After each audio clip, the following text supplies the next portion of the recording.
সারে মানুষ জামাতে নামাজ পড়ে, মুরব্বী নামাজ পড়তে পারে না। তা মুরব্বী চিন্তা করছে আজকে জান থাক আর যাক, আজকে জামাতে শরিক হবই।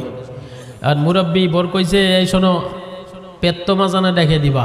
আমাদের এলাকার আঞ্চলিক ভাষা হলো পেত্তমাজান। পেত্তমাজান যখন দিবি তখন ডেকে দিবা, আজকে আমি জামাতে শরিক হবই। জামাতের সাথে নামাজ পড়লি 27 গুণ সব বেশি। এখন দৈনিক জাতি যায় আর ওদিকতে মুয়াজ্জিন সাহেব আল্লাহু আকবার শুরু করে দেয়, জামাত ধরতে পারে না। তখন উনি ঘুমেতে উঠে চিন্তা করছে যে আজকে যাবই। তা চিন্তা করছে জামা যদি গায়ে দিয়ে জাতি যায় তাহলে তো জামাত পাবো না, জামা গায়ে দিতে যায়।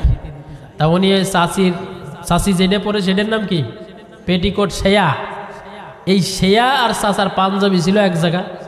এখন চাচা পাঞ্জাবি টান দিতে যে শেয়া টান দিয়ে মনে করেন নামাজে দৌড়, নামাজে জাতি যে মনে করতেছে গায়ে দিতে যায়, মাথা ঢুকো দিয়েছে, মাথা তো ঢুকে গেছে। ডাইনার ঢুকোই ঢোকে না, বা আমার ঢুকোই ঢোকে না, হাত ঢুকোই খালি ঠেলাঠেলি করে, হাত ঢোকে না। ওদিকতে মুয়াজ্জিন সাহেব আল্লাহু আকবার কদ কামাতিস সালাহ। মানে চাচা মনে করতেছে কারণটা কি, হাতা কোনে গেল। এরপরে এক যুবক এসে কয়, চাচা কি করো, এরকম ঠেলাঠেলি গুথি করো কে, মাথা কো তোমার? কয়, আরে বাবু মেলা দিন হলো জামাতে নামাজ পড়তে পারিনি, আজকে একটু জামাতে নামাজ পড়বো। এই পাঞ্জাবির হাতা খুঁজে পাচ্ছি না, তোমার চাচা হাতা কোনে তুইল? কয়, চাচা ওটা তো পাঞ্জাবি না, ওটা হলো চাষি শেয়া।